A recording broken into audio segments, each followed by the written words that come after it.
Muito bom dia! Quinta-feira, dia de TBT, né? Já pensou que vai repostar hoje daquela boa lembrança que marcou aí os seus dias? Quinta-feira é dia de TBT, né? Vamos postar aí alguma coisa e lembra de marcar o Manhã IPP, né? Se o seu TBT tem a ver com a gente, né? Afinal, tem sido dias tão bons, a gente tem falado de tanta coisa boa, gostosa, né? E hoje a gente vai falar de um assunto que é muito importante para nós cristãos, né? Vamos falar do aniversário da Reforma Protestante, que é comemorada no dia 31 de outubro, né? Então tá cheio de postagens incríveis, tá cheio de assunto legal da gente relembrar desse marco na nossa história, né? E também como é importante nos dias de hoje a gente ficar trabalhando na reforma diária, né? Do nosso coração, do nosso cristianismo. Então vai ser muito gostoso esse programa. Quero dar bom dia para você que está aí do outro lado, que está todo dia com a gente aqui, né? É um prazer, uma alegria acordar todo dia de manhã para conversar, para a gente caminhar junto no avanço do reino de Deus. Muito bom dia! Fala para mim de onde você está falando, que eu estou aqui, ó, acompanhando os comentários e quero saber de onde você está falando. Ricardo Reis já está aqui com a gente, falou graça e paz. Bom dia, Lídia. Bom dia, Ricardo.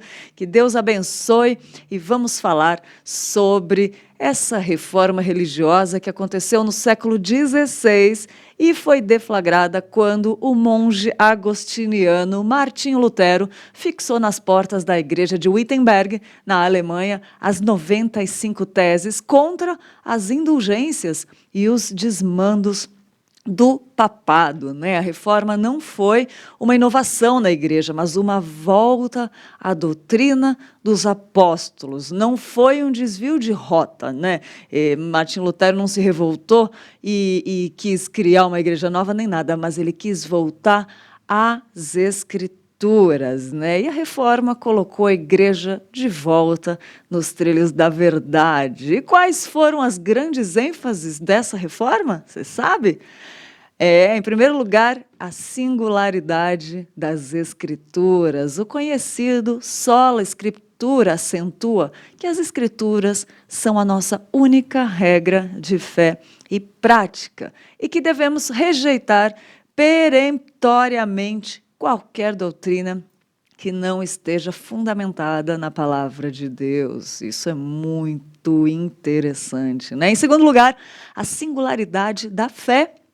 O conhecido sola fide enfatiza que a salvação é recebida por meio da fé e não através das obras. Não somos aceitos por Deus por causa das nossas obras, graças a Deus, né? Mas somos aceitos em Cristo por causa dos seus méritos e nós recebemos essa salvação gratuita por meio da fé.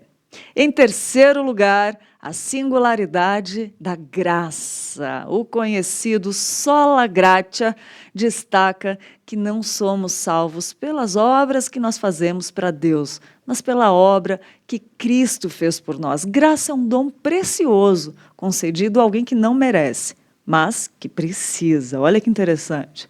E em quarto lugar, a singularidade de Cristo. O conhecido solos Christus evidencia Jesus Cristo, o Filho de Deus, que ele é o único mediador entre Deus e os homens. Ele é a porta do céu, o caminho que nos leva ao Pai. E em quinto lugar, a singularidade de Deus. O conhecido soli Deo Glória destaca que tudo foi criado por Deus e existe para a glória de Deus. E o fim último, né, da nossa própria existência é glorificar a Deus e gozá-lo para sempre.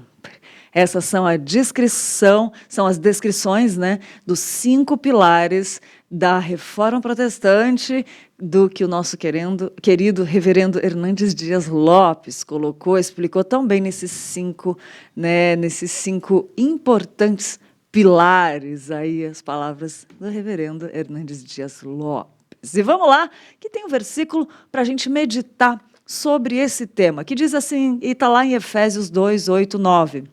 Porque pela graça sois salvos, mediante a fé, e isso não vem de vós, é dom de Deus, não de obras, para que ninguém se glorie. Olha só, que coisa linda, né? Começar depois de um devocional desse incrível, né? Do Vida Devocional, ainda tem esse versículo para a gente meditar, pensar, né? Sobre a importância da reforma protestante na nossa vida e como somos privilegiados, né? Por Deus, pela fé, pela graça, por amor infinito de Deus, né? A gente conseguir ser salvos, né? A gente conseguir não, porque a gente não consegue, é tudo pela graça, né? Até no jeito de falar é tão evidente quando a gente entende que fica tão claro assim que até uma palavra, né, conseguir é por nosso esforço, então não é a gente que consegue. Enfim, vou parar de enrolar e quero passar um vídeo que o nosso querido reverendo Nilson Júnior gravou aqui falando sobre a reforma, mas antes quero chamar, né, o nosso quadro, que é Stories que Edificam, e eu vi lá no Stories do pastor Nilson, eu falei, é esse que nós escolhemos para falar no dia de hoje, quinta-feira. Vamos lá para o nosso Stories que Edificam.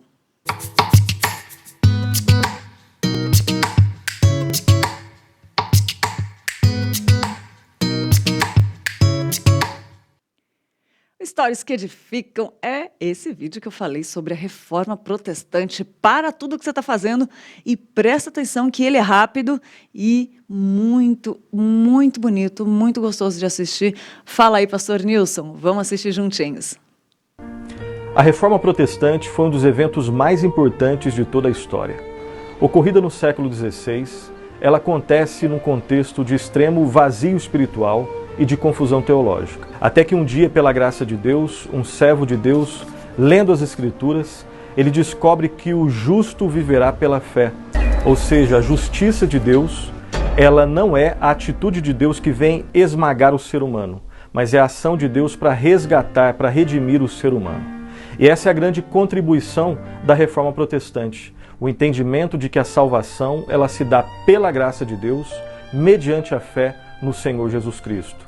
A salvação, ela não está baseada no desempenho humano, mas ela se baseia somente no desempenho de Cristo na cruz do Calvário.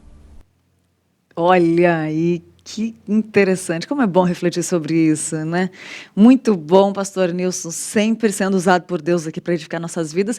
E tem outras histórias que edificam, que é do 2 Passos de Fé, sobre o programa Resiliência de ontem, com o pastor Robson, e ela marcou, e ela falou, assim fixamos os olhos, não naquilo que se vê, mas no que não se vê, pois o que se vê é transitório, mas o que não se vê é eterno. Está lá em 2 Coríntios 4, 7-9, 16-18, marcou Mãe EPP, me marcou também desse programa sobre resiliência ontem, que foi muito forte com o pastor Robson, deu testemunho de vida dele aqui, que olha, foi forte demais, todo mundo ficou impactadíssimo, e está lá no IPP Play, se você perdeu, não conseguiu assistir, pode ir lá no IPP Play, procurar pelo Manhã IPP, que lá estão todos os programas aqui da IPP TV, né? Se perdeu.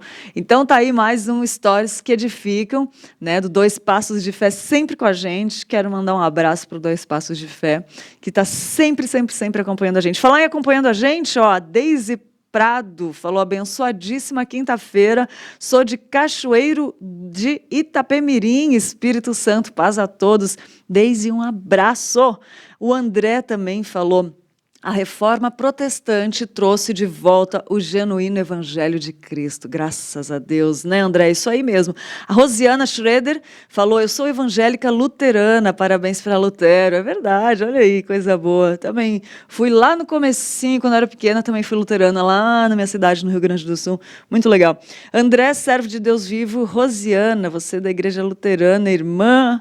A reforma protestante foi o segundo maior acontecimento da história do cristianismo, perdendo apenas para o Pentecoste. Aí é o comentário dele, né, que a gente está acompanhando aqui. Muito bom ter a participação de vocês. Vão escrevendo aqui, que hoje nós vamos conversar com o pastor reverendo Dário Cardoso. O reverendo Dário, ele é pastor na Igreja Presbiteriana de Vila Maria e é professor de Teologia Pastoral do Centro de Pós-Graduação Andrew Jumper e do Seminário JMC. Também é doutor em letras e é esposo da Luciana, pai da Flávia e do Vitor. E ele já está aqui com a gente para falar sobre esse assunto tão forte para a gente, né? Pastor, eu quero dar bom dia antes de começar o nosso bate-papo, só para a gente falar um pouquinho do que a gente vai falar logo mais aqui no Manhã EPP. Bom dia, pastor Dário. Bom dia, Lídia. Bom dia a todos que estão nos acompanhando.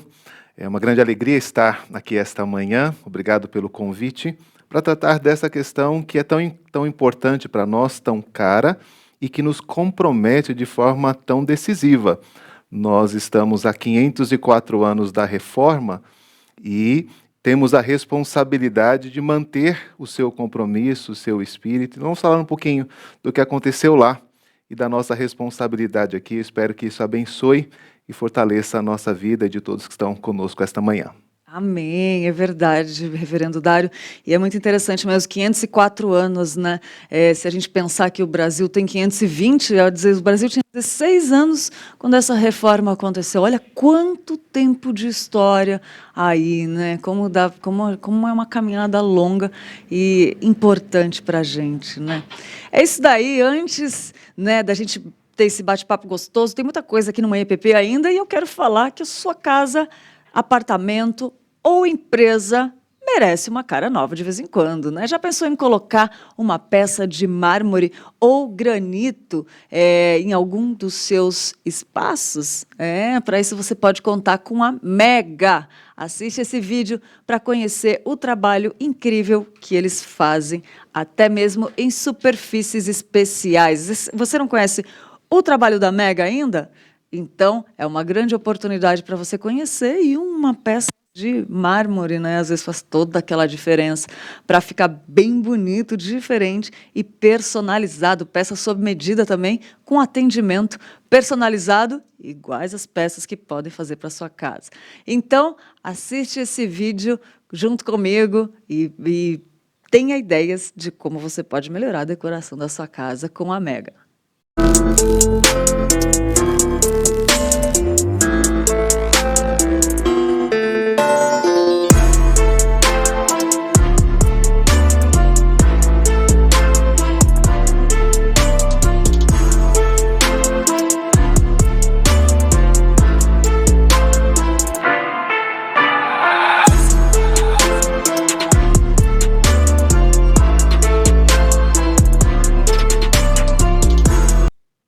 Olha aí, não deu vontade de botar uma peça de mármore na sua casa?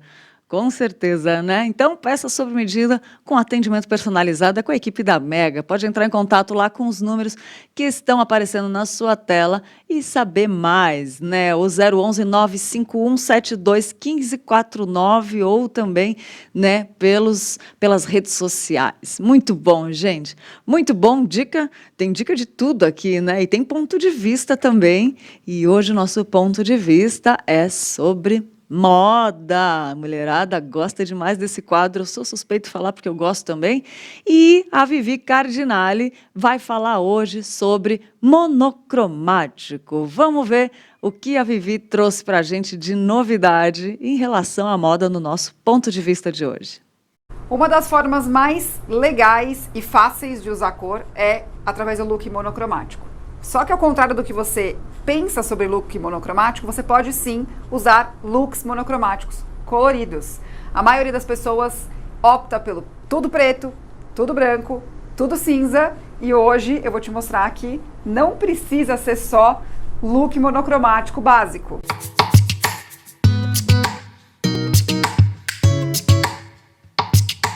Hoje, por exemplo, eu estou usando o look inteirinho azul para te mostrar que isso é possível sim.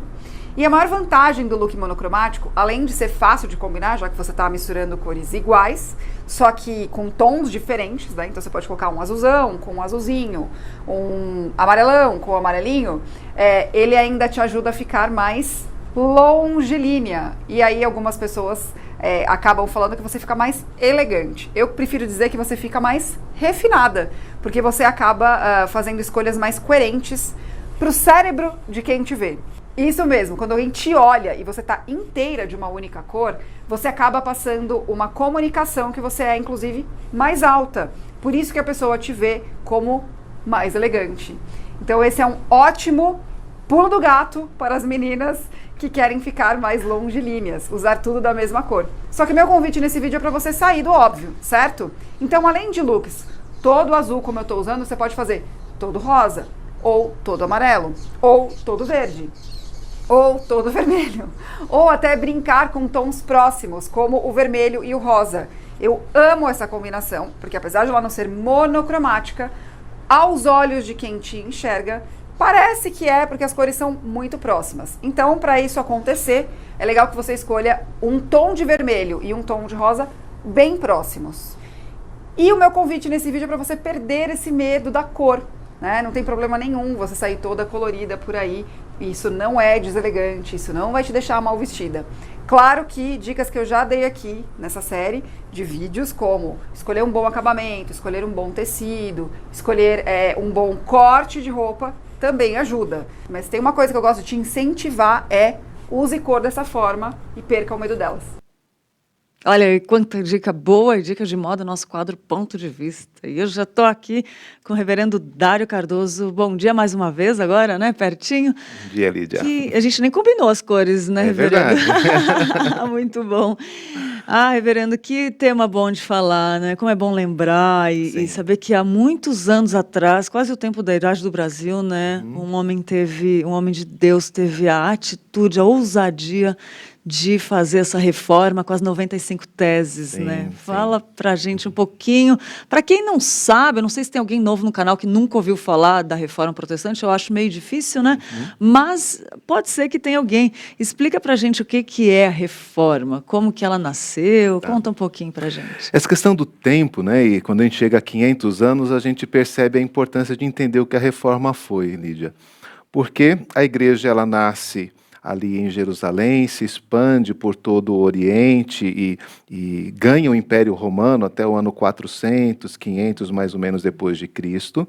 Ela se consolida como um grande poder teológico, espiritual e até político, e ela começa a perder a sua convicção evangélica. As tradições, elas ganham mais impacto, elas vão sendo mudadas a partir do momento em que há algum interesse ou alguma necessidade de fazer algum ajuste no modo de pensar e viver.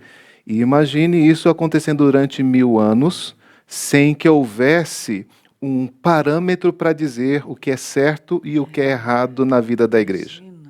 Então a reforma foi um movimento que, iniciado por Lutero, mas que teve a participação de muitas outras pessoas que pararam para olhar para esse quadro todo e disseram: onde está a direção que precisamos? E é aí que o sola escritura se torna um elemento fundamental. Porque na discussão de tantas pessoas falando o que pensam, olhar para a escritura e dizer: é isto que a escritura ensina e é assim que a igreja tem que ser, é um fato fundamental. E se nós pensamos agora que estamos 500 anos deste momento, a grande pergunta é se temos mantido esta relação de olhar para o nosso próprio coração, que se desvia, e sempre retornar a um padrão que é permanente, que é a palavra de Deus. Então a reforma é a manifestação desse espírito, de verificar o que está acontecendo, verificar aquilo que vivemos, aquilo que pensamos sobre Deus e buscar quais são os pilares, quais são as balizas que devem nos manter perto do Evangelho, do centro do Evangelho. Daí, um dos lemas que vão permanecer nessa história é que a Igreja Reformada está sempre se reformando. Que legal. Né? Porque a reforma não é um movimento de uma data. A reforma é um movimento de um compromisso que durou ali o seu auge em termos de combate histórico, uns 200 anos, 150, 200 anos, bastante coisa aconteceu, né? Mas que ela permanece ou se perde na história do povo de Deus. E é importante hoje, né, é importante que a gente pare e se lembre disso, porque enquanto lembrarmos disso, nós temos menor risco de perder essas referências. É sempre bom estar vigiando e voltando, né? É o movimento de Deus com a gente, né? Ele sempre, a gente acompanha pela história, tudo que é registrado na Bíblia também, dele sempre trazendo o ser humano de volta para ele, né? É muito bonito isso de Exatamente, perceber, né, pastor? E também tem a sola escritura, né? E tem 5 pilares, né, pastor? Fala um pouquinho para a gente desses 5 pilares. O senhor comentou um pouco da somente a escritura. Sim. E é muito bonito, a gente já fez aqui uma série de programas o ano passado, cada dia falando de um dos pilares. E é muito interessante. Fala um pouquinho de cada um para a gente. Como é que eles se constroem? Né? Lutero ele tem uma necessidade espiritual pessoal de encontrar a justiça de Deus, a justificação. Ele era alguém muito temente a Deus, entrou para o monastério por medo da morte e ele não encontrava paz de espírito no ensino que se oferecia. E ele, uma vez que a Bíblia não era acessível às pessoas, somente aqueles que tivessem doutorado em teologia poderiam acessar a Bíblia para ler. Então, isso estava bastante restrito. Ele tinha a expectativa de que, quando ele alcançasse esse grau, ele poderia ter esse tipo de instrução. Então, o primeiro movimento de Lutero é pessoal. Ao ler Romanos, ele descobre que a justiça de Deus, ela não é apenas a ira de Deus contra o homem, mas é uma dádiva que Deus oferece para a salvação. Então, entra os elementos desses 5 pilares que nós precisamos entender, né? Que essa justificação é pela fé e não por obras. Lutero viveu a vida inteira fazendo penitências, fazendo boas ações, fazendo jejuns, e ele nunca teve paz. E ele entendeu que a justiça ela vem de crer naquilo que a Escritura diz sobre a nossa salvação. Daí, então, o somente a fé, o sola fide. Né? Então, não há outro elemento necessário para termos paz com Deus, senão a fé. E não há outro caminho, senão Jesus Cristo. Não é a igreja, não é a religião, não é um relacionamento político que vai trazer-nos, que vai nos levar a Deus. Um único caminho é que pode nos levar ao Pai. Então vem essa questão de Jesus Cristo. E o que é a graça? A graça é a motivação de Deus. Durante muito tempo, lá no quarto, quinto século, já havia essa discussão chamada do pelagianismo, que dizia assim: Deus viu alguma coisa em você e é por isso que você pode se salvar. Nossa. E então as pessoas estavam ou confiantes em si mesmas. Então, eu tenho riqueza, eu tenho beleza, eu tenho relacionamentos, Deus me viu como uma pessoa importante, é por isso que eu sou salvo. Ou elas estavam completamente perdidas, desesperançadas, porque eu não tenho riqueza, eu não tenho beleza, não tenho nada para oferecer, então Deus nunca vai me amar, porque eu não tenho nada a oferecer para Ele. E então, Lutero vai trazer esse conceito de que é a graça de Deus que nos ama desde antes da fundação do mundo, que nos encaminha para essa salvação. E o último deles, né? A glória de Deus é o objetivo de todas estas coisas. Por quê? Porque nós sempre pensamos na salvação no benefício que ela pode nos fazer. Como assim? Como eu gostaria de ir para o céu? Né? Mas esse não é o principal objetivo. O objetivo é reconhecer o Criador e o Redentor de todas as coisas, aquele por quem todas as coisas existem. Quando a gente pensa nesses 5 elementos, Lídia, a gente percebe quão importantes eles são hoje. Porque as pessoas ainda têm essa tendência de pensar no que podem fazer, naquilo que têm, naquilo que merecem ou não merecem, na própria glória, certo? As pessoas estão ainda se depositando a sua esperança em atitudes, em caminhos, em movimentos. E isto mostra o quanto que a reforma foi importante naquele momento, mas como ela é importante o tempo todo. Porque as pessoas ainda estão ouvindo coisas que a Bíblia não diz, buscando coisas que a Bíblia não apresenta, querendo glórias que a Bíblia não dá. E aí que está o nosso compromisso atual de viver a reforma dentro desses pontos relacionados à salvação, mas também dentre tantos outros pontos da Escritura, porque a partir destes, muitas outras coisas da nossa vida com Deus passaram a ser revistas. passaram a ser estudadas novamente. E é aí que entra esses 150 anos de discussão, né? Vão sendo levantados assuntos, vão sendo preparados documentos, vão tendo conflitos, né, teológicos, até que se consolida uma teologia que na Igreja Presbiteriana nós reconhecemos nas confissões de Westminster.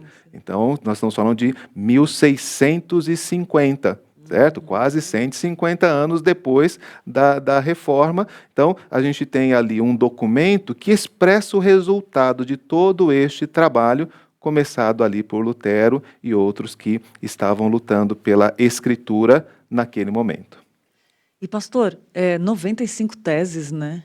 Como que foi? Isso não é a menos, para menos, que durou uns 200 anos o alvoroço todo, né? Porque imagina um cara pregar lá 95 teses. Fala um pouquinho dessas teses para a gente, como que foi, e as diferenças. Certo. A gente tem que voltar um pouquinho para entender como era a discussão pública daquele tempo, né? E isso, às vezes, a gente tem uma referência diferente do modo de viver mesmo, né? O que está acontecendo? A Igreja Romana estava ali preocupada com a construção da Catedral de São Pedro, né? Tão bela e rica, e faltou dinheiro para isso. E uma das formas de arrecadar foi estabelecer ali uma certa pregação de que as pessoas, ao oferecerem dinheiro para a construção daquela catedral, receberiam certificados de perdão e justificação. Lutero já havia combatido isso, ele já entendia que isso não era o modo de viver, o modo de fazer, mas agora chega um dos pregadores deste princípio na sua comunidade, ali em Wittenberg, onde ele era professor, né? E Lutero, e esse é um dos pontos interessantes da Reforma, ele não podia permitir que as pessoas fossem enganadas por essa pregação. Ele já ensinava essas coisas antes, né? Mas agora alguém está vindo publicamente dizer que a justificação é pelo valor que você oferece ali na igreja, né? O que não é tão diferente dos nossos dias. Então, o que Lutero faz? Ele coloca 95 argumentos na porta da igreja, e essa é a grande inovação, certo? Por que a justificação não é pelas obras, mas sim pela fé? Todas elas estavam voltadas a este assunto. Então ele trouxe ali toda a reflexão que ele fazia, mas ele pôs para o lado de fora da igreja, na porta da igreja. Todos mesmo, para todos verem, para todos terem acesso. E aí é que é a grande conturbação, porque chega o emissário do Papa, tendo ali uma população que está informada de que aquilo que ele está dizendo é mentira, né? E isto é o que vai causar um grande reboliço, né? As 95 teses, elas nem são contra o papado propriamente dito. Há até menções elogiosas ao Papa, né? Mas é aquele elogio. Se o Papa soubesse que estão pregando uma mentira para os crentes, ele nunca deixaria isso acontecer. Ou seja, né? Mas foi o Papa que mandou aquela pregação, né? aquele ensino. Então, ele de alguma forma chama a atenção da liderança da igreja para que reveja os seus valores, reveja os seus compromissos. E esta divulgação pública da discussão teológica é o que vai trazer a reforma. Porque aí vão tentar silenciar Lutero, mas outros veem que aquilo já está espalhado, outros livros de Lutero começam a ser divulgados e não se consegue mais conter aquela informação. Então pensa o que é a internet hoje, certo? Então quando a gente publica alguma coisa no Facebook, quando a gente publica alguma coisa no Instagram que está defendendo a palavra de Deus, nós estamos fazendo alguma coisa semelhante àquilo que Lutero estava fazendo. A nossa fé não é uma coisa apenas particular, intramuros. A nossa fé precisa ser alguma coisa exterior, externa. E quanto mais nós tivermos essa preocupação de divulgar a verdade bíblica, mais nós estamos trazendo o espírito da reforma e esse espírito de afirmação. teses, catecismos, confissões, todos têm esse espírito de publicar aquilo que nós cremos. E sabe o que eu acho mais lindo que esse espírito é a ideia do Espírito Santo de unir a igreja. Ao contrário do que muitos pensam, né? Eu estava conversando com meu marido ontem, que é seminarista também, é uma delícia a gente ficar falando sobre essas coisas. E aí ele estava me explicando isso, que Lutero ele não quis revolucionar, ele só quis voltar para a essência das Escrituras, né? E o que muitas pessoas confundem hoje, não é para dividir a igreja, é para unir a igreja, né? É para voltar para a essência, né, pastor? E isso é muito importante. Quais as lições que a gente pode tirar isso nos dias de hoje, já com a internet aí tão disponível, tanta briga na internet, né, também. Não é para causar divisão, né? Quais os exemplos que a gente pode tirar disso? Lídia, há uma grande divisão na humanidade, que é aqueles que seguem a Cristo e aqueles que não o seguem. Olha. Essa divisão, eu não diria que ela é irreversível, porque o Evangelho, ele procura trazer pessoas que estão longe de Cristo para dentro do Evangelho. Então, o nosso espírito nunca é o espírito de crítica, de denegrir ou de destruir alguém, de criar sectários, né? Agora, existe uma discussão que é a discussão humana. E o movimento da reforma mostra isso muito interessante, porque nós divergimos em muitas coisas. O apóstolo Paulo fala, né, que nós temos opiniões e posicionamentos diferentes, nós temos referências diferentes, e essas referências formam aquilo que nós somos.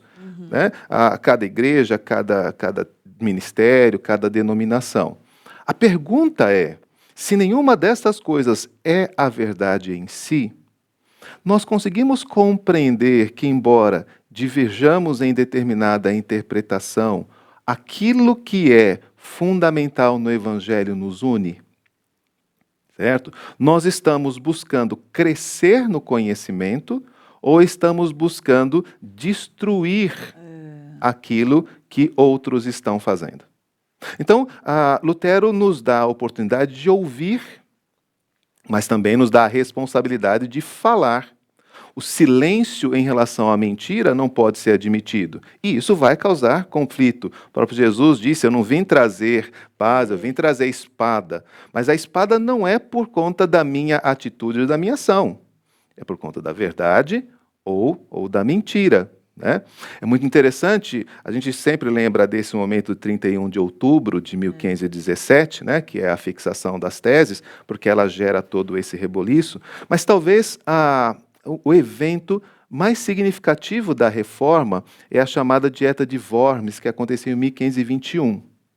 Ali, depois de toda essa situação, Lutero foi chamado a um tribunal eclesiástico para se retratar daquilo que disse, certo? A única forma de parar aquele movimento é fazer o seu originador voltar atrás. E Lutero não quer dividir, né? Eu lembrei disso por causa da sua pergunta. Ele não quer sair da igreja, ele não quer ser excomungado, certo? Ele quer servir a Cristo. Mas ele chamado a se retratar, a resposta de Lutero é muito interessante. Ele diz, me deixa pensar. A gente sempre olha para... Não, ele falou lá, não, me deixa pensar. Ele ora no outro dia e volta, e ele diz assim, eu tenho escrito aquilo que eu tenho aprendido a respeito da palavra de Deus. E tenho expressado aquilo que é a minha convicção através dela. Não me recuso a me retratar, desde que me mostrem pelas Escrituras que eu estou errado. Nossa. Esse é o ponto. Certo?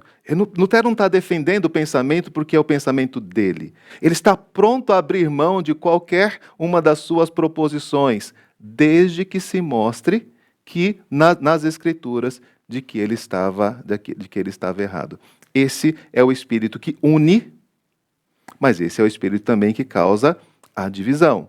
O que acontece? Nós estamos muito mais lutando pela nossa glória do que pela glória de Deus. Lutero não está procurando a sua glória lá em Worms. Lutero está procurando a glória de Deus em Worms. O Papa, o emissário do Papa, são pessoas de respeito e ele respeita, mas ele diz, não posso deixar de fazer aquilo que Deus me mandou fazer. O mesmo pensamento de Pedro e João diante dos líderes judaicos. Né? Eu não posso deixar de falar daquilo que eu tenho visto e ouvido. Esse é o espírito do Evangelho, que estava presente em Lutero e que precisamos, né, buscar para que esteja presente também em nós. Amém, que coisa linda. E Lutero é conhecido como os heróis da fé, né? E tantos outros que enfrentaram a morte. Ququando ele foi chamado lá para Worms, ele corria risco de perder a vida isso. dele. Ele só não foi morto porque os príncipes, né, da Alemanha invadiram aquele tribunal, certo? Porque depois de ter dito isso, ele foi considerado herege, foi excomungado e ele seria morto. Mas eles invadiram aquele tribunal, levaram Lutero e deixaram-no escondido num castelo por cerca de 3 ou 4 anos. Nossa. Foi nesse período que ele traduziu a Bíblia para o alemão. E veja como Deus faz as coisas, né, de modo interessante. Esse tipo de fuga deu a Lutero tempo para se dedicar a algo tão precioso, que era a tradução das Escrituras, né, para que as Escrituras pudessem ser acessíveis a todo o povo, que é uma outra das decorrências da Reforma. E tem uma coisa linda também, que além da Bíblia traduzida no alemão, é o hino Castelo Forte, que surgiu quando ele chegava lá. Ele estava chegando em Worms, né? Não sei se é Worms ou Worms, né? Worms, que pronuncia.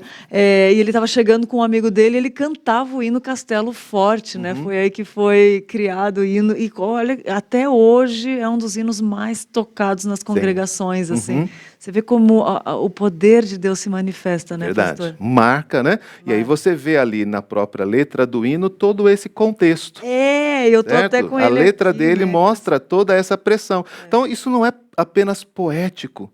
Essa é a vida do cristão sendo expressa na segurança que nós temos lá, né, no Salmo 46, né, Deus é um alto refúgio, né, ali, mesmo que haja guerras, Deus põe, né, fim em todas as guerras, mas isso é algo que está presente na minha vida, isso está presente no modo como eu me relaciono com Deus. Coisa linda tá aqui, ó. Castelo forte é o nosso Deus, amparo e fortaleza. Com o seu poder defende os seus na luta e na fraqueza. Nos tenta Satanás com fúria pertinaz, com artimanhas tás e astúcias tão cruéis, que iguais não há na terra, né? A nossa força nada faz. Estamos, sim, perdidos, mas nosso Deus socorro traz e somos protegidos. Defende-nos Jesus, o que venceu na cruz, o Senhor dos altos céus e, sendo também Deus, triunfa na batalha. Né? Se nos quisessem devorar, demônios não contados não nos podiam assustar. Nem somos derrotados.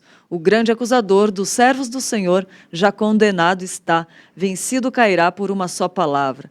Que Deus a luta vencerá, sabemos com certeza, e nada nos assustará. Com Cristo por defesa, se temos de perder famílias, bem, poder, e embora a vida vá, por nós Jesus está e dar-nos-á seu reino, né? Isso. Composição Martim Lutero, coisa linda, né? E Benção. como é gostoso, como edifica a nossa fé lembrar disso, né? Sim. Tem muito a ver com o tema que a gente falou ontem sobre resiliência, Sim. né?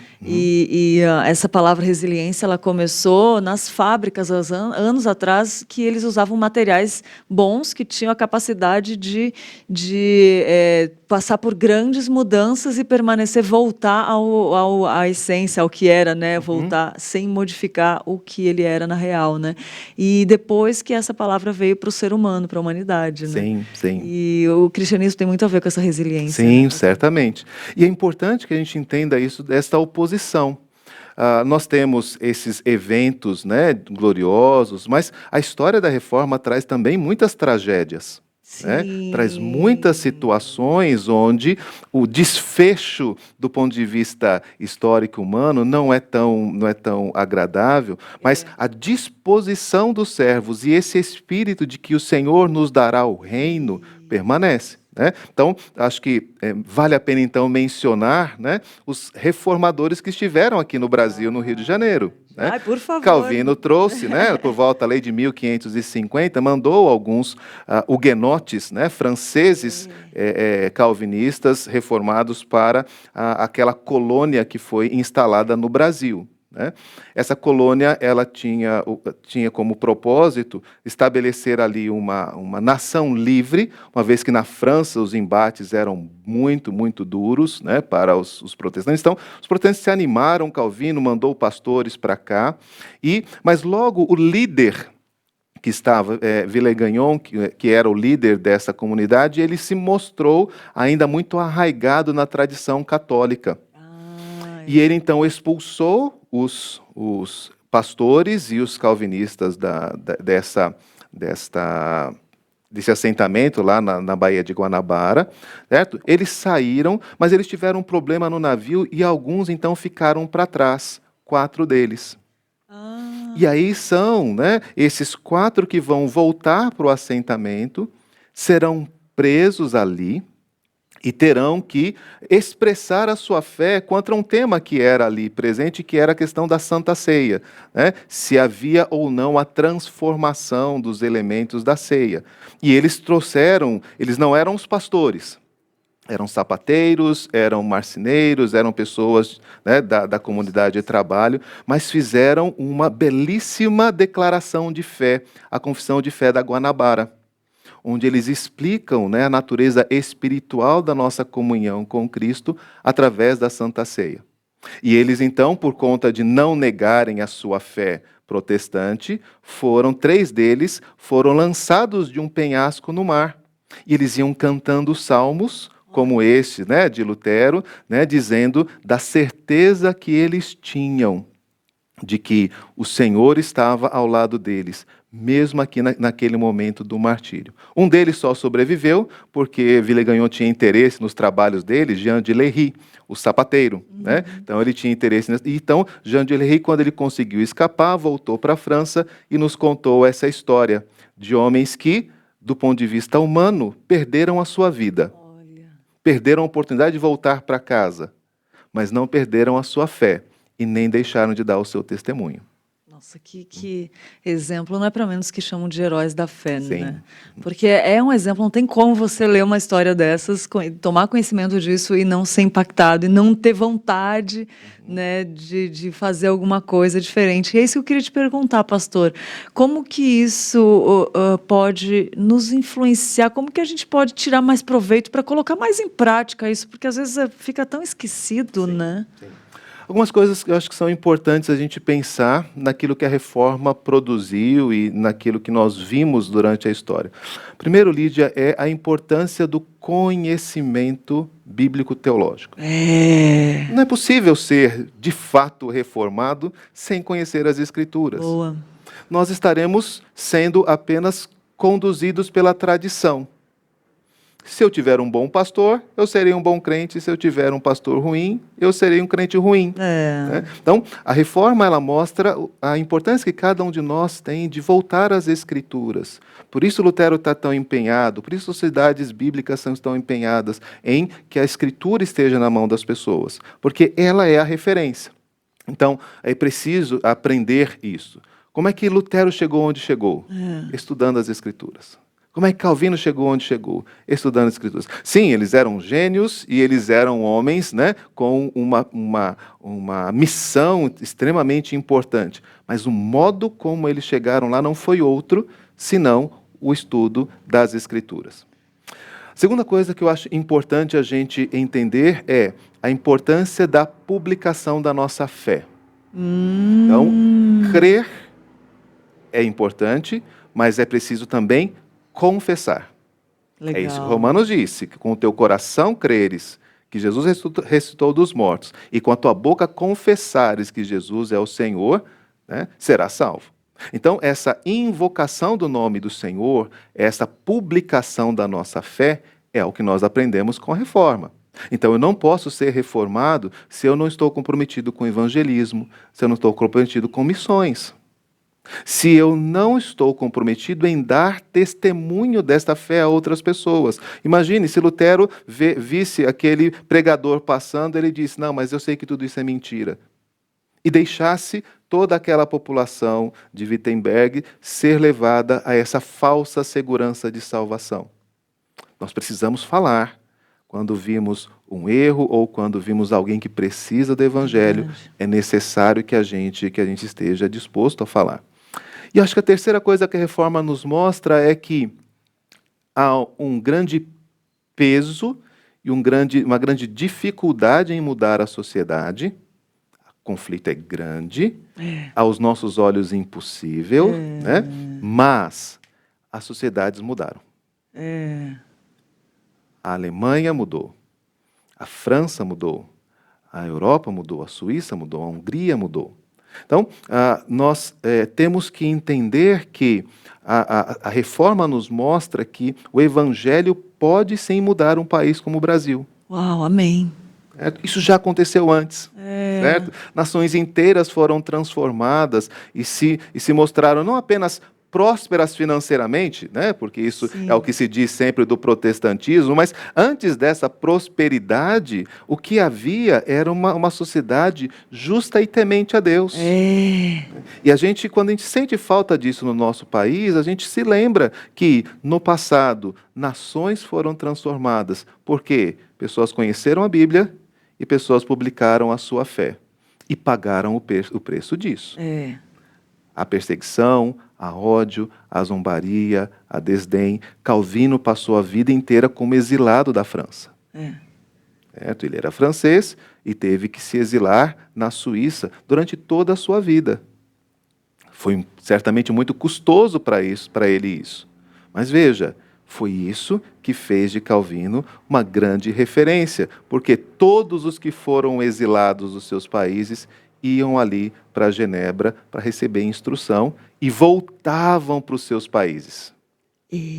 Calvino fez uma grande transformação na França, mesmo não tendo pisado de novo no território francês. É muito forte isso. Eu estava vendo ontem, o Shed falou que santos são anônimos e heróis são populares, né? A gente chama de heróis da fé, mas nem eles gostariam de talvez levar esse título, né? É que a gente chama porque eles são referências para a gente.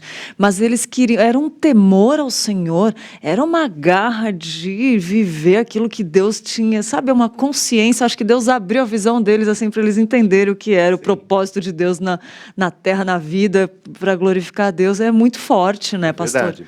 E é interessante isso, Lídia, porque Lutero não teve tempo de lutar contra isso, né? O luteranismo acabou chamando o movimento dele, mas Calvino teve tempo. Calvino viu que chamavam o pensamento de Lutero de luteranismo e diz, não, o meu pensamento não se chama calvinista. A gente acabou assumindo, né, o nome calvinista, mas ele mesmo se posicionou contra essa denominação. Ele queria ser chamado de reformado.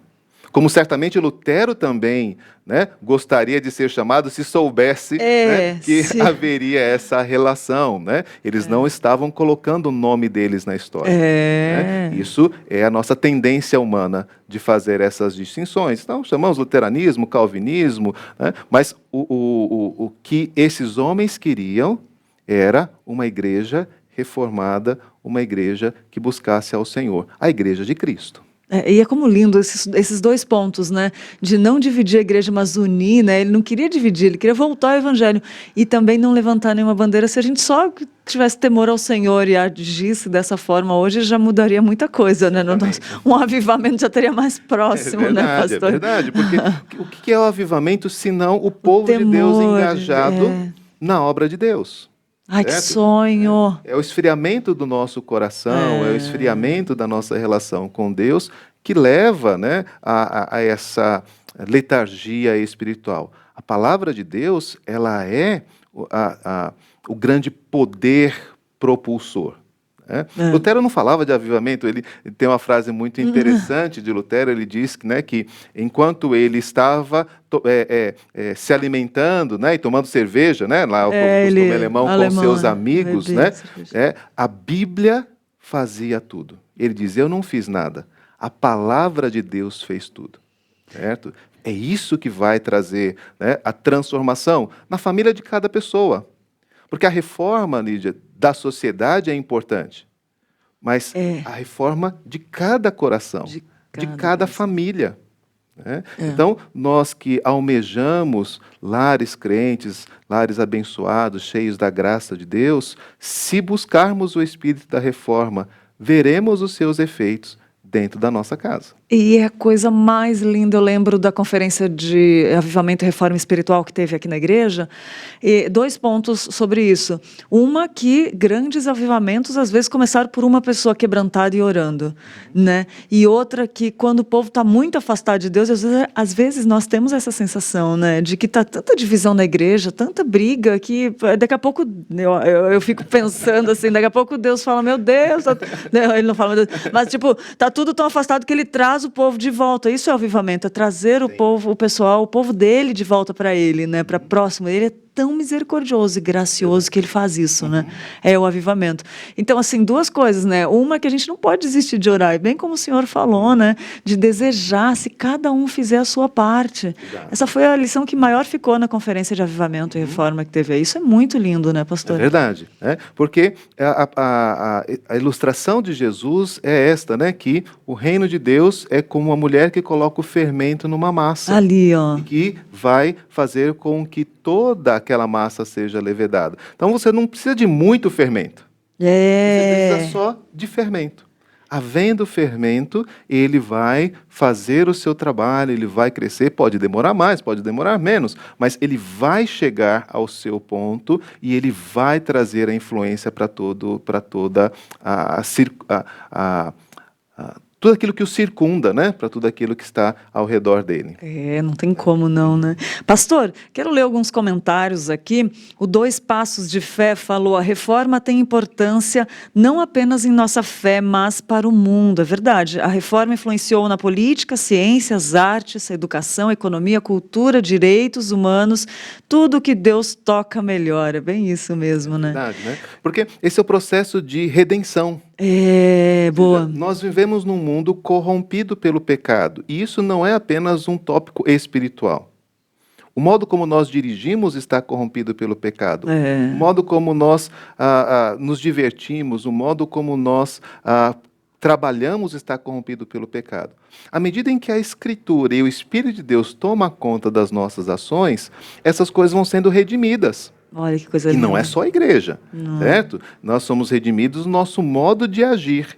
E é isso que vai fazer com que artistas, políticos, o direito, a ciência, seja vista de uma forma diferente. Porque agora a glória é para Deus. Olha. E eu tenho um compromisso com Deus no trabalho que eu estou fazendo. Ai, que coisa linda, que sonho. É muito bom, né, pensar aquilo que o senhor falou antes, né, quando explicou os 5 pontos da glória, você vê nesse comentário aí todos os circuitos, né, sendo evidentes aí, sendo evidenciados. O André falou assim: irmã Lídia, fale do Lucas Banzoli para o pastor. Conhece Lucas Banzoli? Acho que é escritor de algum livro. É um dos melhores apologistas protestantes do Brasil. Eu também não conheço, mas eu quero pesquisar. Vou olhar. Boa dica. Minha área é teologia bíblica, né, Lídia? Lá no Andrew Jumper, quem trabalha com essa área de apologética é o reverendo Felipe Fontes. Então eu vou perguntar certamente, ele legal. conhece, eu vou pegar referência lá, né? para a gente conhecer. E isso é interessante também. Agora o senhor tocou num ponto que eu queria perguntar. Já leio mais comentários, gente. Sobre os seus alunos. Você é professor no Andrew Jumper e no JMC, né? Isso, exato. Nos dois. Isso. Os 2 seminários de teologia aqui, que tem muitos seminaristas. E como que é essa experiência, pastor, de poder levar o evangelho para seminaristas, assim, homens que buscam, né? O senhor percebe hoje que dá para identificar esses homens tementes com sede, assim, de glorificar? É uma experiência muito boa, né? Tanto no seminário, onde nós recebemos os jovens que estão indo para o ministério, quanto também lá no Andrew Jumper, onde nós trabalhamos com os pastores, né? E dando aperfeiçoamento aos pastores. Nós vemos, sim, esse grande desejo, essa grande sede.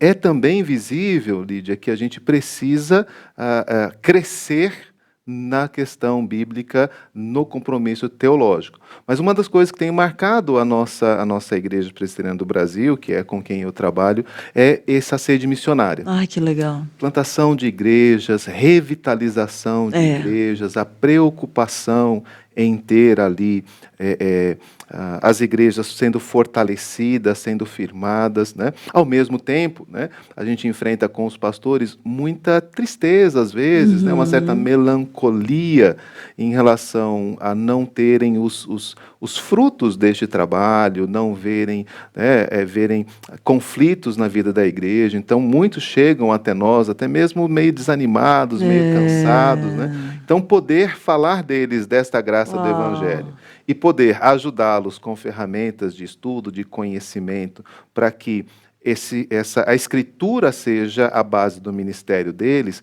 tem sido certamente uma bênção muito grande. Quando a gente ouve, né, do trabalho que algum está fazendo, de como aquilo tem impactado a vida de algum dos nossos alunos, certamente é uma grande alegria. É muito... eu fico pensando em Lutero, por exemplo, né, que teve todas aquelas dificuldades, aquela confusão durante 200 anos, também não viu o fruto. Imagina se ele visse hoje também, né? E às vezes, eu lembrei daquele versículo que diz que uns plantam, outros regam, outros colhem, né? Mas nada como ter mais pessoas no corpo para fortalecer essa caminhada. É bíblico completamente, né, pastor? É necessário. E a gente agradece por ter pessoas que se disponibilizam. Agradece a Deus, né? Porque fortalece o corpo, né? Sim. Que nem pessoas, referências, pastores, professores também, né? Essa é coisa linda. Pastor, tem uma pergunta aqui do Rubens Oliveira. Reforma ou reformas que aconteceram no decorrer da história? Obrigado, programa edificante. Graças a Deus, Rubens, é ele. Sem ele a gente não faria nada disso. Nós, do ponto de vista técnico, nós falamos de reforma.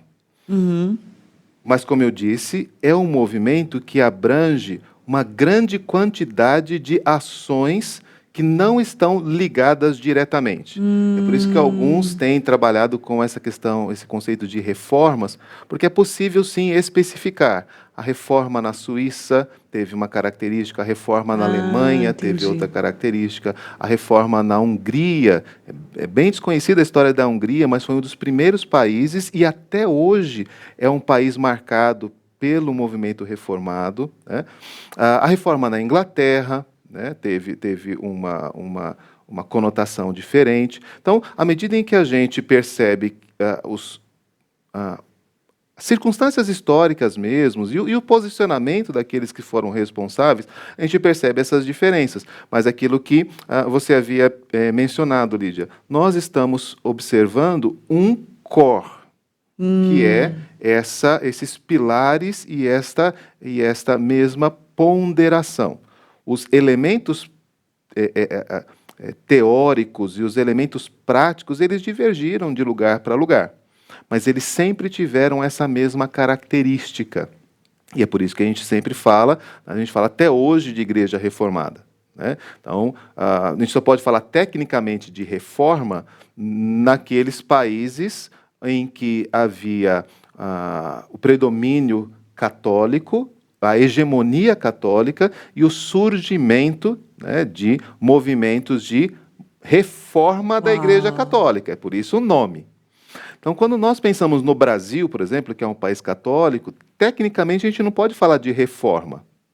Por quê? Porque não é um movimento interno da Igreja Católica. É um movimento missionário, é um movimento de evangelização, né? Então, nós tivemos lá a colonização americana. Então, a gente não fala de reforma americana, não havia igreja lá.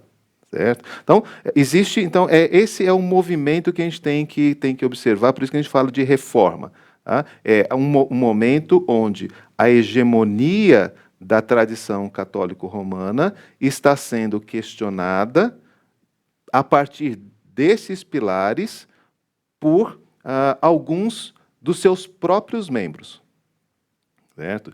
Isso vai criar um conflito e vai criar segregação? Vai, mas não era esse o objetivo. O objetivo não é criação, o objetivo é reforma. Que coisa interessante, pastor, professor. Muita gente gostando aqui, pastor.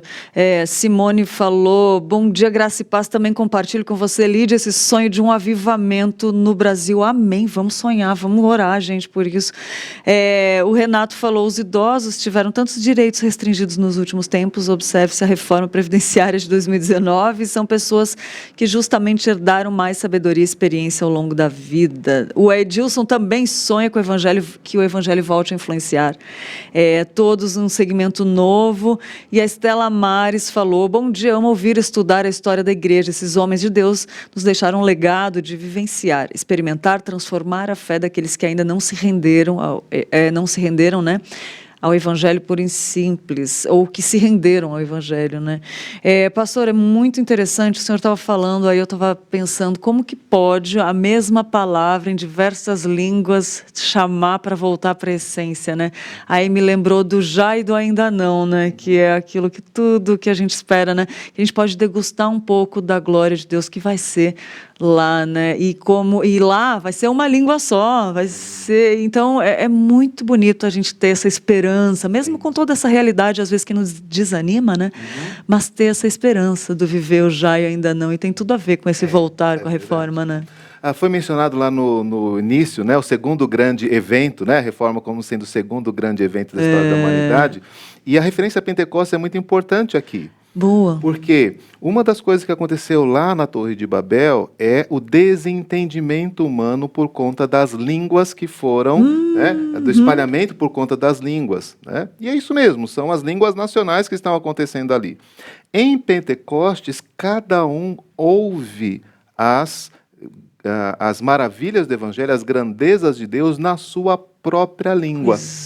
E a reforma vai fazer, uma das coisas que a reforma vai fazer é exatamente isto, vai trazer as escrituras para as línguas nativas de cada população. Então a relação entre Pentecostes, né, que é um movimento ali extraordinário, né, com a ação do Espírito Santo por meio dos apóstolos, ela continua na reforma na medida em que o impacto, o efeito prático é o mesmo.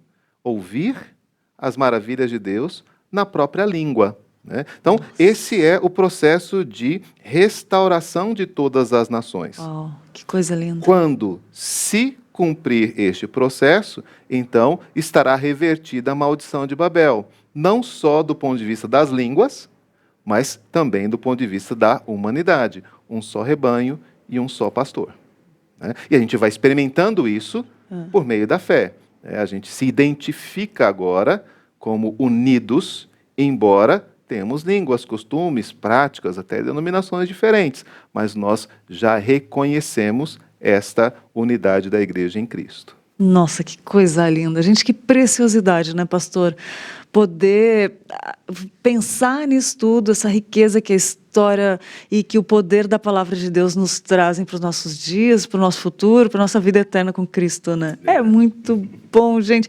Olha, pastor, se deixar, eu ficaria conversando o dia inteiro aqui com o senhor. Eu gostei muito, espero que seja a primeira de muitas. Prazer. Né? Eu não sei se a gente esqueceu de falar algo, tem tanta coisa a gente poderia falar. Certo? Tem, muita coisa. Não sei quanto Cristo vai voltar, É. mas nós vamos lembrar da reforma a cada ano até que isso aconteça. E Né? que Tem alegria. muita coisa bonita. Né? Mas eu creio que nós trabalhamos as questões centrais, né, Lídia? E principalmente esse espírito, como ele chega até nós. Eu acho que esse é o nosso grande empenho. Há dados, há coisas lindas, histórias maravilhosas. Então, convido a ler, né? Conhecer, né? A internet está oferecendo para a gente um pouco desse conhecimento. Então, tem bastante coisa aí para aqueles que quiserem adentrar mais a esse conhecimento. E aproveitar esse gancho aí naquilo que o senhor falou que é tão importante. Vamos ler a Bíblia, né? Vamos buscar a Bíblia, deixar esse grande exemplo de Lutero, né? Que botou lá as teses, 200 anos depois ficou lutando com aquela confusão toda, porque ele quis exatamente trazer o conhecimento para a gente daquilo que Deus estava falando, né? Sejamos leitores da Bíblia também e divulgadores da palavra de Deus, missionários, né, pastor? Pastor, eu quero te agradecer muito, muito, muito, muito. Antes de te agradecer, eu quero pedir para o senhor falar da Igreja Presbiteriana de Vila Maria. Tem canal no YouTube? Como é que acha o senhor também, se o senhor tem? Fala um pouquinho para a gente, quem gostou, para assistir mais. A Igreja de Vila Maria tem o seu canal no YouTube, IP Vila Maria. Pode colocar assim, vai chegar até lá. Nós não temos um trabalho muito extenso, mas temos colocado ali os nossos cultos, temos transmitido também as nossas pregações. A pandemia, né, nos levou a ter esse aperfeiçoamento. Ficamos na zona norte de São Paulo, ali na região da Dutra, para quem conhece ali a região, Rua da Gávea 753, cultos domingo de manhã, às 9 e também às 19 à noite. Então, serão bem-vindos se estiverem lá pela Zona Norte de São Paulo. E o Andrew Jumper tem o nosso trabalho, né, de divulgação, Lídia. Inclusive, temos a escola, os cursos EAD, que eu coordeno lá, que é uma oportunidade de conhecimento bíblico. Entra lá, Centro Presbiteriano Andrew Jumper, ou no próprio site do Mackenzie, tem o acesso aos nossos cursos. Eles são de entrada contínua. Agora não vai dar para começar para estudar, que a gente já está quase no final do ano, né? Mas a cada mês nós recebemos novas turmas e pastores que querem também se aperfeiçoar, o nosso curso de mestrado também está aberto. Então, temos aí oportunidades de crescimento, todos estão muito bem convidados. Isso é uma bênção, né? Essa tecnologia nos trouxe esse benefício, né? De poder aprender à distância com grandes professores, né? E, pastor, a Maria Aparecida falou, nos indica um livro que nos fale a história da Reforma. Eu sei que tem vários, mas indica um que você considere bom. Eu acho que vale a pena ler o livro de Jean de Lery, Viagem à Terra do Brasil. É um livro de história e de antropologia. Ah, que legal. Mas conta um pouquinho dessa experiência da Guanabara e o próprio livro A Confissão de Fé da Guanabara. Esse livro que fala daquela história que eu mencionei sobre os huguenotes aqui, A Confissão de Fé da Guanabara, ele tem ali tanto a história desses homens, quanto o documento que eles fizeram. Eu acho que vale a pena a gente conhecer um pouquinho da Reforma no Brasil. Deve dar uma sensação, eu amo o livro, né? Deve dar uma sensação de estar voltando lá no tempo e participando, né? A gente consegue introduzir. Pastor Dário, muito obrigada. A gente agradece de todo o coração em nome do Manhã IPP, da IPP TV, da Igreja Presbiteriana de Pinheiros, por você estar aqui nos compartilhando essa riqueza de sabedoria da Palavra de Deus. Glória a Deus por isso, né? E queria pedir para o Senhor deixar uma mensagem, né? De tudo isso que a gente falou, uma mensagem geral para quem está assistindo, para quem vai assistir futuramente, por favor. Creio que o que precisamos lembrar, acima de tudo, é o amor de Deus pela sua igreja. Nós trabalhamos, nos esforçamos, temos responsabilidade, mas lembre-se sempre, a obra é de Deus e Ele a fará prosperar, ainda que nos momentos mais difíceis, seja até mesmo de esfriamento espiritual ou de conflito, o Senhor não deixará que a sua obra se encerre, que a sua obra morra. Pelo contrário, Ele sempre trará vida. E eu espero que essa vida seja manifesta em você, na sua família, na sua igreja. Que Deus abençoe e que sigamos firmes, não só nos princípios da reforma, mas, acima de tudo, nos princípios da Escritura, que foi o grande fundamento daqueles homens, e não só deles, nossos também. Deus abençoe. Lídia, obrigado Amém. Pelo convite. Eu Deus que agradeço. Amém, amém, pastor. Que honra receber você aqui. E a gente sai muito edificados, né? Eu sei que tem muitas pessoas gostando aqui, falando. A gente que agradece muito, pastor, de coração. E se você que está assistindo também perdeu, quer rever a entrevista inteira, o programa inteiro, tá lá no canal do IPP Play, que depois sobe lá e pode disponibilizar para os seus alunos também, né, pastor? Para divulgar. E o IPP Play, para quem não conhece, tá aí, a gente vai assistir um vídeo agora desse canal que tem abençoado a vida de muitas pessoas. Vamos assistir junto, pastor? Perdeu algum programa da IPP TV? Não se preocupe, no IPP Play você encontra toda a nossa programação em playlists exclusivas para maratonar quando e onde quiser. Manhã IPP, Conversa da Tarde, Notícias do Bem, Pinheirinhos TV e mais de 30 títulos esperam por você no catálogo do primeiro canal de streaming teológico reformado do YouTube. Inscreva-se e acompanhe todo dia conteúdo cristão de qualidade. IPP Play, o conteúdo da IPP TV disponível para você. Não. Muito bom, aí o canal IPP Play, para você, viu todos os programas aí, né, tá até aparecendo aqui atrás, para você maratonar, né, e ficar por dentro de tudo que acontece aqui na IPP TV. É isso aí, gente, vamos de notícia? Tem notícias aqui no Manhã IPP também.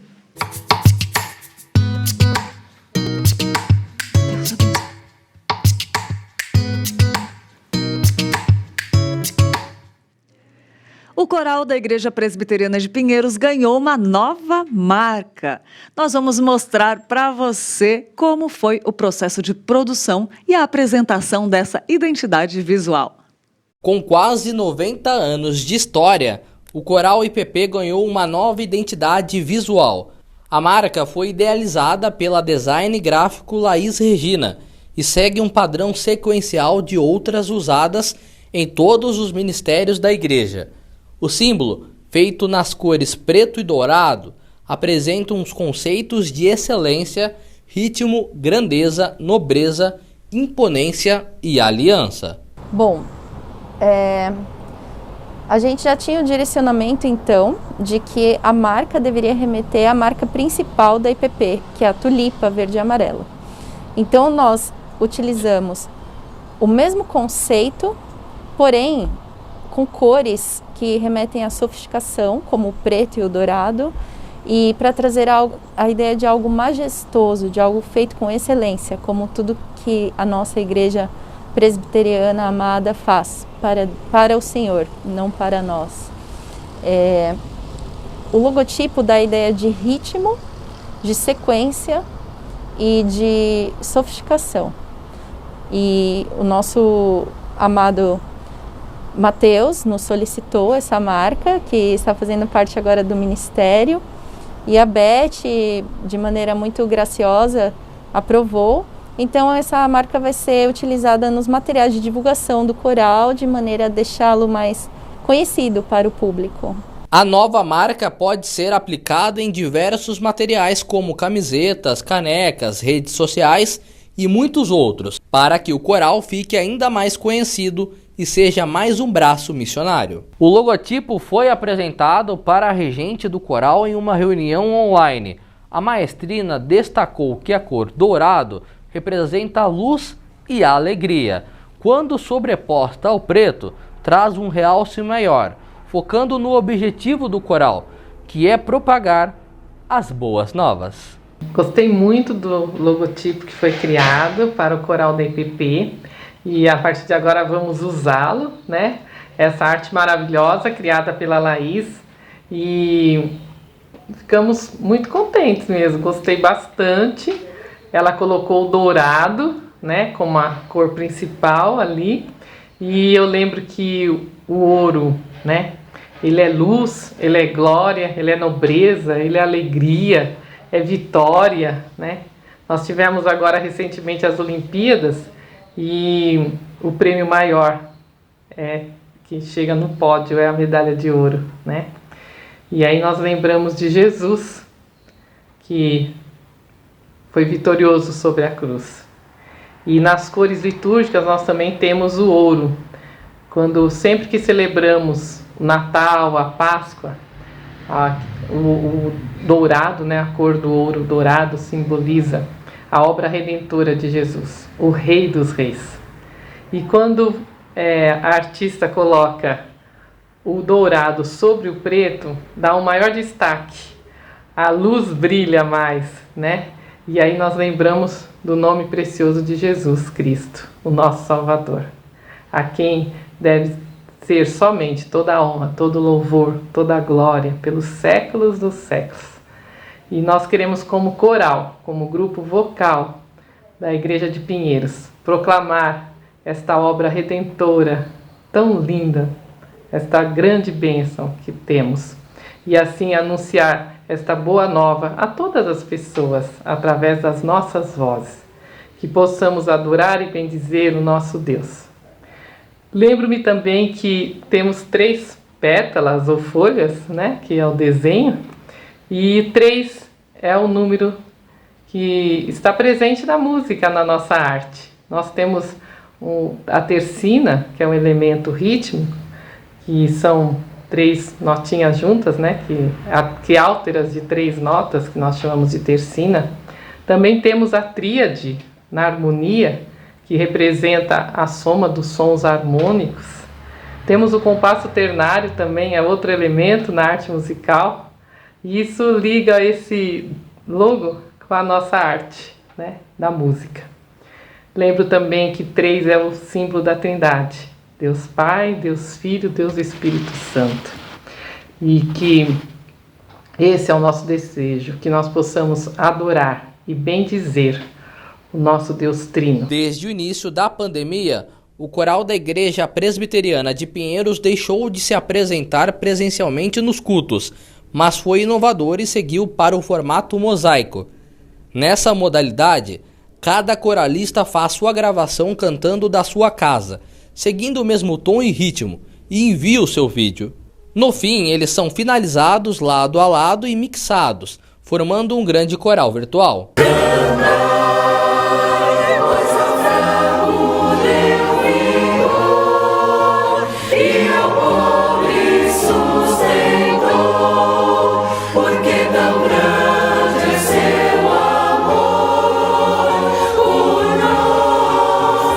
O avanço da vacinação e a retomada segura, seguindo todos os protocolos sanitários, o grupo voltou a se apresentar presencialmente, já planejando as próximas cantatas. Agora nós estamos voltando aos poucos presencialmente. Recentemente voltamos a cantar nos cultos 2 vezes por mês, um hino por domingo, né?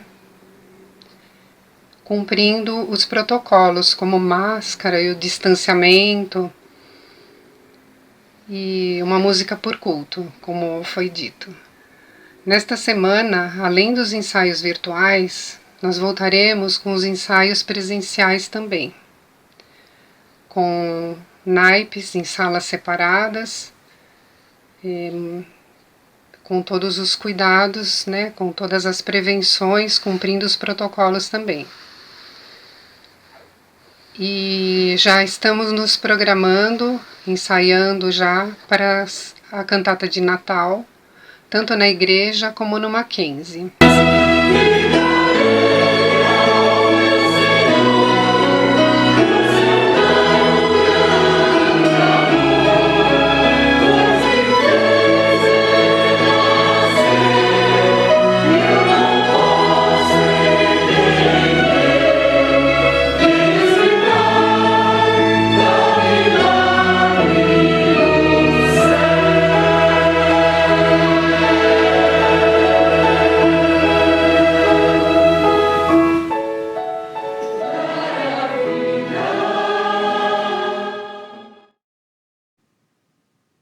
Olha aí que coisa linda, gente. De notícia aqui no Manhã IPP tem mais uma notícia interessante. História do Mackenzie. Outubro, além da Reforma Protestante, também é o mês de aniversário do Mackenzie. Mas você conhece a história dessa instituição? Conhece?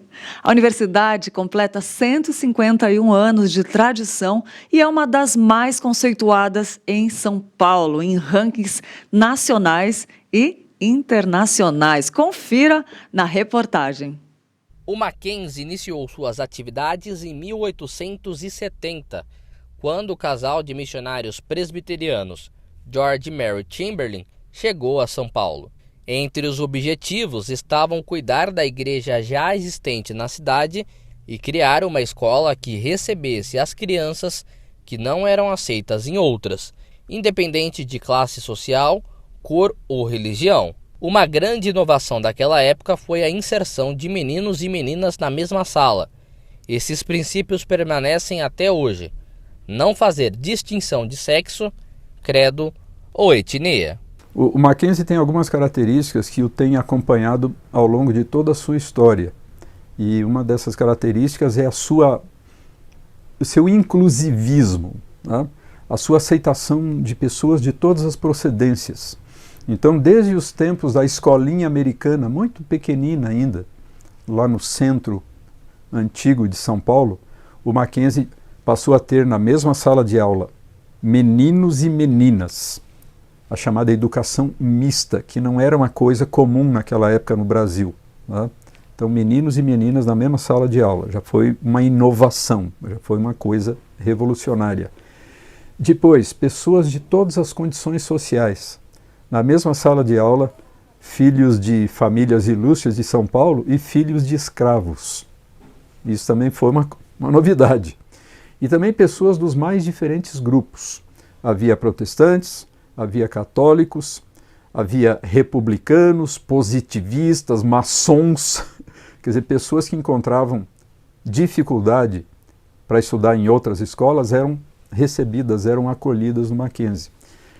Outra coisa muito interessante, desde o início o Mackenzie se caracterizou pela concessão de um grande número de bolsas de estudo para estudantes carentes. Isso se mantém até hoje, mas começou lá atrás, há 150 anos atrás. Tá?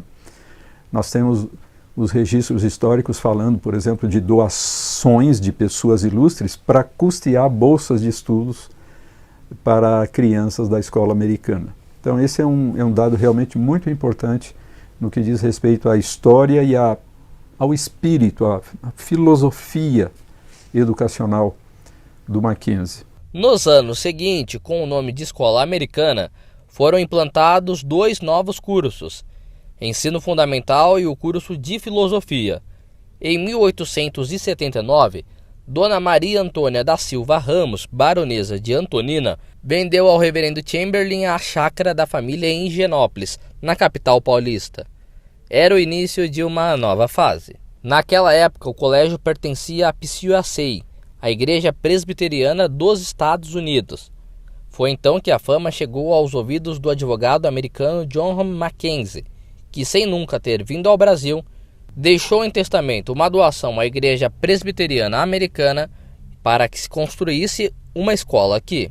Assim, com a intenção de homenageá-lo, o nome Mackenzie foi agregado. Aí entra em cena esse advogado de Nova York, um advogado que praticamente desde menino se interessou pelo Brasil, leu artigos sobre o Brasil na imprensa norte-americana, alguns deles escritos por José Bonifácio de Andrada e Silva, o chamado patriarca da independência. Então esse menino se interessou pelo Brasil e pensou, um dia eu vou ser professor no Brasil. A vida tomou outros rumos, ele se tornou advogado, acabou nunca vindo ao Brasil, tirou o passaporte 2 vezes, mas acabou não vindo. E no final da vida, ele soube então que a sua igreja, a Igreja Presbiteriana Norte-Americana, estava criando um college, um curso superior em São Paulo. E ele pensou, é a última chance que eu tenho de dar uma contribuição para a educação no Brasil. Então ele fez a doação de $50 mil à Junta de Missões Estrangeiras para a construção do primeiro edifício do Mackenzie College, que está até hoje lá na esquina das ruas Maria Antônia e Itambé, o chamado prédio número 1, para sediar a primeira faculdade do Mackenzie, a Escola de Engenharia. Outro marco importante foi a doação de todo o Mackenzie pela Presbyterian Church United States of America para a Igreja Presbiteriana do Brasil, nos anos 60. Um momento muito importante nessa caminhada aconteceu em 1961, com a doação do maravilhoso patrimônio do Instituto Mackenzie pela Igreja Norte-Americana para a Igreja Brasileira. Então a Igreja Presbiteriana dos Estados Unidos da América, PCUSA, doou, no final de 1961, a instituição inteira, todo o patrimônio, os imóveis, terrenos, edifícios, tudo, doou para a Igreja Presbiteriana do Brasil. Então, nestes últimos exatamente 60 anos, de 61 a 2021, nesses últimos 60 anos, o Mackenzie é uma instituição totalmente brasileira e pertencente à IPB, a Igreja Presbiteriana do Brasil. Os diplomas dos cursos superiores eram expedidos pela Universidade de Nova York. Foi então que, em 1952, o Mackenzie foi reconhecido como universidade pelo então presidente Getúlio Vargas. Nesses 150 anos de história, o Mackenzie tem se mantido fiel à sua confessionalidade, à sua tradição e à sua qualidade do ensino, padrões que têm feito a instituição alcançar notas de excelência no país. No ano 150 do Mackenzie, a IPP-TV está quase chegando a 1 milhão de inscritos no YouTube. Então é uma bênção nós podemos estar compartilhando isso com vocês. O Mackenzie, nesses 150 anos, começou com uma pequena escola, na verdade uma família que começou educando seus filhos e os amigos dos seus filhos naquela localidade aqui, na verdade na Chácara Lane, aqui do lado, que depois se transformou na nossa escola americana e que hoje é o Mackenzie como nós o conhecemos. Então nós começamos com uma escola, caminhamos para uma faculdade, uma universidade, educando as pessoas. E hoje nós também cuidamos das pessoas com hospitais, inclusive temos hoje uma faculdade de medicina lá em Curitiba, os nossos hospitais também em Curitiba, lá em Dourados, né? Então essa é a transformação pela qual o Mackenzie passou. E em todo esse período nós nos mantivemos, graças ao nosso bom Deus, fiéis ao propósito inicial dos fundadores do Mackenzie, né? Que é manter a palavra de Deus aberta, propagando a palavra do Senhor a muitos corações, enfim. Esse é o Mackenzie de ontem, de hoje, e a gente tem esperança que ele continue assim. Além de ser guardiã da confessionalidade, a chancelaria tem sido um braço de apoio emocional e espiritual a toda a comunidade mackenzista. A chancelaria é escolhida como sendo a representação diária e contínua da Igreja Presbiteriana do Brasil na instituição, para que o Mackenzie se mantenha como sendo originalmente aquilo que ele foi destinado a ser, ou seja, uma instituição que tem como missão cuidar e educar o ser humano feito à imagem de Deus para o exercício da cidadania plena num ambiente de fé cristã reformada. Alunos, professores, profissionais de saúde, pacientes, gestores, colaboradores do Mackenzie são assistidos pelos nossos capelães nas mais diversas unidades que o Mackenzie tem tanto de educação como de saúde. E esse serviço é um serviço de acolhimento, de pastoreio mesmo. Os capelães são ministros presbiterianos que estão em todos os colégios, hospitais e na instituição de um modo geral, tanto em atuação presencial como atuação híbrida, por meio das plataformas virtuais, digitais, para ouvir, acolher, orar, ter uma palavra amiga e servir através de eventos também que a capelania do Mackenzie oferece. A importância da educação vai além da transmissão de conhecimento teórico das disciplinas. Ela contribui para a formação cidadã dos estudantes e promove a transformação do meio social para o bem comum. E é por isso que o Mackenzie proporciona aos alunos vivências em diversas áreas. Então o Mackenzie é uma universidade que não cuida somente da perspectiva do ensino, não é? E do hard skills, mas tem trabalhado em soft skills também, em formar o jovem para que ele tenha boas competências no campo da ética, no campo da liderança, no campo da preocupação com o meio ambiente, com relação com o ser, com a outra pessoa. Então nós estamos investindo aqui num ser humano que a gente diz assim, num ser humano por inteiro. Então, claro, se eu estiver cuidando de 8, se eu puder cuidar de 10, se eu puder cuidar de 15, vai ser uma alegria para a gente. Aqui no Mackenzie nós gostamos de jovens e nós gostamos de vidas. E a educação transforma. Tenho certeza absoluta que as experiências aqui de quem entra, elas são muito positivas. As pessoas saem com saudade do Mackenzie. Sim, nós temos o sistema Mackenzie de ensino. E esse sistema de ensino é um sistema muito especial, sim. Além dele garantir os conteúdos estruturantes, essenciais, que estão na nossa base comum curricular, né? Nós cumprimos com tudo que a legislação hoje que rege a educação no Brasil solicita, né? Com excelência, com conteúdo de excelência. Nós também temos o olhar da cosmovisão cristã nesse material.